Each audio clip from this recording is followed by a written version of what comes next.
Picture this.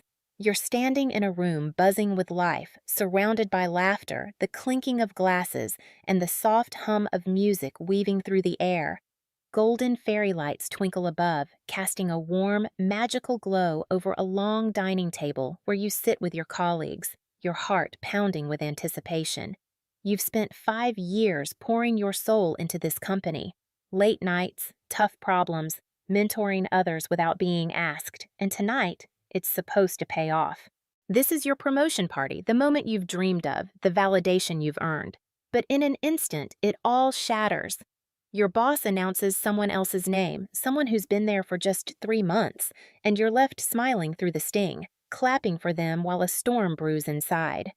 That's where my story begins, and trust me, what I did next changed everything. Let me take you back to that night. The restaurant was alive, a symphony of celebration. The air smelled faintly of roasted garlic and fresh bread, and the table was dotted with plates of half-eaten appetizers, crisp bruschetta, creamy dips, the kind of food that makes you feel fancy without trying too hard. I had spent an hour getting ready at home, slipping into a navy blue dress that hugged me just right, smoothing the hem in front of my mirror while my best friend Sarah lounged on my bed. "You're gonna knock 'em dead tonight, Kathy," she'd said, grinning. 5 years of hard work finally paying off. I'd laughed, nerves fluttering in my chest. I hope so. Richard's been hinting at it forever. I think this is it. I wanted to believe her, to hold on to that hope like a lifeline. As I walked into the restaurant, my heels clicking softly against the hardwood floor, my team greeted me with warm smiles. Tom, a junior employee I'd mentored, pulled me aside near the coat rack. "Kathy, you deserve this more than anyone," he whispered, his eyes bright. "We're all rooting for you." His words wrapped around me like a hug, and for a moment, I let myself feel it, the pride, the certainty that tonight was mine. I'd been with the company for 5 years, and they weren't easy years. I remember nights when the office was a ghost town, just me and the hum of my computer, the glow of my desk lamp cutting through the dark. One time, a system crashed right before a major client deadline. Everyone else had gone home, but I stayed, fingers flying over the keyboard until 2 a.m., piecing it back together. The next day, the client praised our seamless delivery, never knowing how close we'd come to disaster. Then there were the new hires I took under my wing, like Tom. I'd sit with them after hours, showing them how to navigate our clunky software or write a report that didn't sound like a robot wrote it. It wasn't my job, but I did it anyway. I cared. And Richard, my boss, he'd noticed. "Kathy," he'd say, leaning against my desk with that casual grin of his, "you're next in line for senior manager. Just keep doing what you're doing." Months of those promises had built up to this night, and as I sat at that table, adjusting my dress, I could almost hear the applause already. Richard stood at the head of the table, clinking his wine glass with a fork. The room hushed, all eyes on him. My heart thudded so loud I swore someone could hear it. "Tonight," he began, his deep voice rolling over the chatter, "I want to recognize someone truly exceptional. Someone who's shown incredible dedication, drive, and talent in just a short time here at the company." I straightened up, a smile tugging at my lips. This was it. "It's rare to find someone who can make such an impact in only 3 months," he said. Wait, 3 months? My smile froze. Richard turned to Lisa, the new hire who'd started just 90 days ago. "Lisa," he beamed, "you've exceeded all our expectations. Your leadership, creativity, and problem-solving skills have impressed us all, which is why I'm thrilled to announce your promotion to senior manager. Congratulations!" The room exploded in applause. Lisa stood, blushing, her hands clasped in front of her like she couldn't believe it. I sat there, fingers clenched around my champagne glass, the cold crystal biting into my skin. 3 months, 5 years erased in a heartbeat. Richard glanced my way, almost as an afterthought. "And of course, Kathy," he said, grinning like he was tossing me a crumb. "You've been such a valuable member of the team. We appreciate everything you do." That was it. A hollow pat on the back. I forced a smile, my lips trembling slightly, and clapped along with everyone else. "Of course, Lisa absolutely deserves it," I said, raising my glass in a toast, my voice steady even as my chest tightened. Richard nodded, oblivious. She does a lot more than you already, Kathy. You should take notes. Laughter rippled around the table. Lisa giggled awkwardly, muttering, "Oh, I wouldn't say that," but it didn't matter. The words hit me like a slap, sharp and public. I laughed too, 'cause what else could I do? Cry? Scream? Beg him to explain why he dangled that promotion in front of me for months, only to yank it away? No. I sipped my champagne, the bubbles sharp on my tongue, and let the storm inside me grow. The rest of the night was a blur. I smiled. I chatted. I toasted Lisa with the others. Rachel, a co-worker I trusted, pulled me aside near the dessert table, little chocolate tarts dusted with powdered sugar, and whispered, "Kathy, I'm so sorry. This isn't right. You should have gotten that." I nodded, grateful for her, but the hurt was too raw to unpack. Later, in the restroom, I stared at my reflection in the dim light. My eyes were glassy, my jaw tight.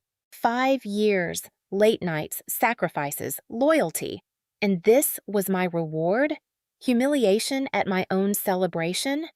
I splashed cold water on my face, straightened my shoulders, and went back out there.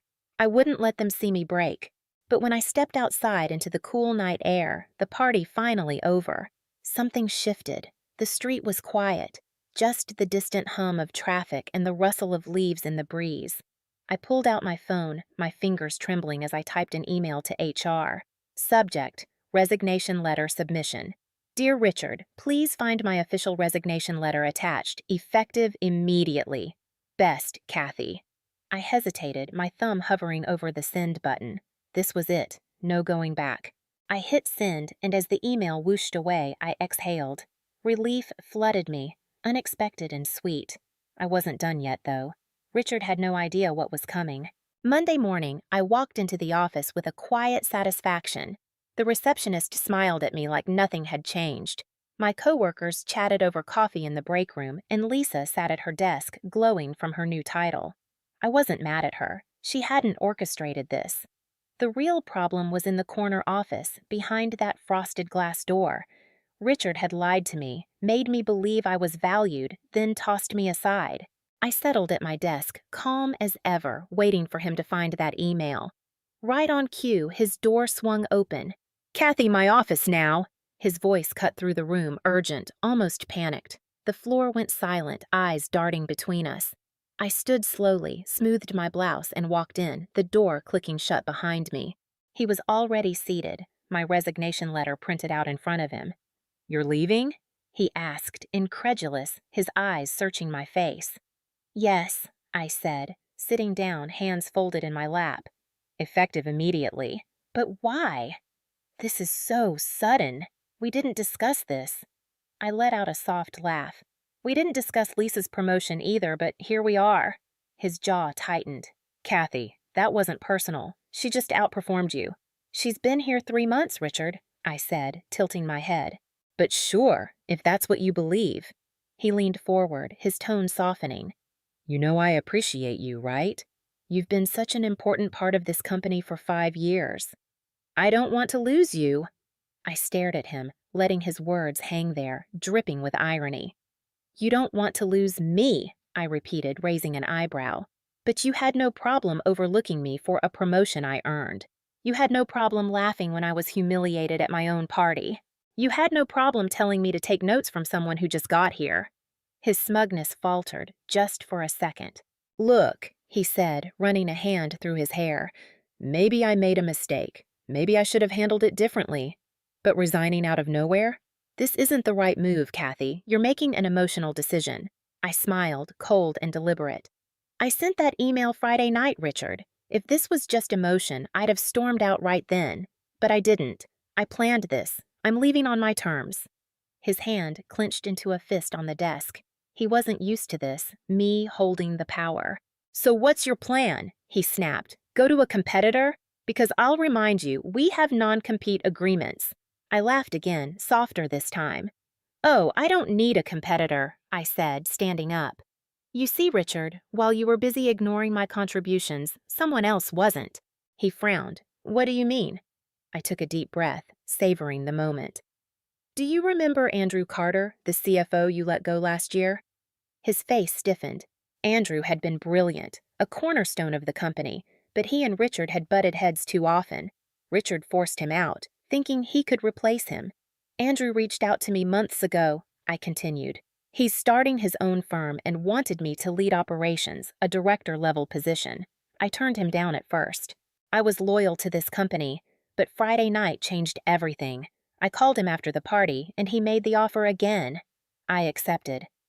Silence. Pure, stunned silence. You're leaving for Andrew's company? He finally said, his voice tight. I start next Monday, I confirmed. He exhaled sharply. Kathy, be reasonable. This company's been your home for 5 years. We can work something out. I don't want to talk, I cut in. This decision is final. He glared at me. You won't be able to come back. I smiled. I won't need to. I turned to the door, pausing just before I left. You know, Richard, I said over my shoulder, it's funny how you only realize someone's worth when they walk away. Then I stepped out, closing the door behind me. It felt like freedom. The office was a graveyard of silence when I emerged. Heads peeked over cubicles, eyes darted away. They knew something big had happened. I sat at my desk, opened my email, and forwarded my resignation to the leadership team. Subject: official resignation notice. Effective immediately, I am stepping down from my position at the company. It has been an experience I will not forget. Best, Kathy. Simple, professional, final. Whispers spread like wildfire. Rachel approached me, wide-eyed. Kathy, is it true? I nodded. Yeah, it's time to move on. Wow, she breathed. I get it, but I didn't think you'd actually leave. Neither did Richard, I muttered. She laughed, sharp and quick. He's an idiot. Everyone knows you deserved that promotion. Lisa watched from across the room, guilt flickering in her eyes. She wanted to say something, but I didn't care anymore. 10 minutes later, as I packed my things, a photo of Sarah and me, a worn-out stress ball, a coffee mug, my inbox pinged. An urgent meeting request from Richard. Subject: urgent, let's talk. 15 minutes, my office. I sighed. Desperate men do desperate things. I took my time walking back. When I stepped in, he looked different, smaller somehow. The arrogance was gone, replaced by a nervous edge. Kathy, he said, leaning forward. Let's talk. You're making a rash decision. I laughed softly. Richard, I gave this company 5 years. The only rash decision was yours. He admitted he'd mishandled the promotion, but insisted we could fix it. I'll match whatever Andrew's offering, he said. You don't even know what he's offering, I replied. Does it matter? He shot back. I can get you a better salary, more flexibility, maybe even... I held up a hand. You don't get it, do you? It was never about the money. It was about respect. His jaw tensed. Kathy, be reasonable. You're walking away from stability for some startup that might fail. I smiled. That startup's run by someone who values me, and I'd rather bet on myself than stay where I'm disposable. I stood. Goodbye, Richard. As I carried my box to the elevator, a few coworkers clapped softly, quiet cheers for my silent win. Lisa finally approached. Kathy, I didn't know, she stammered. Didn't know what? I asked. She faltered. She knew she'd benefited from my loss. It's fine, Lisa, I said, stepping into the elevator.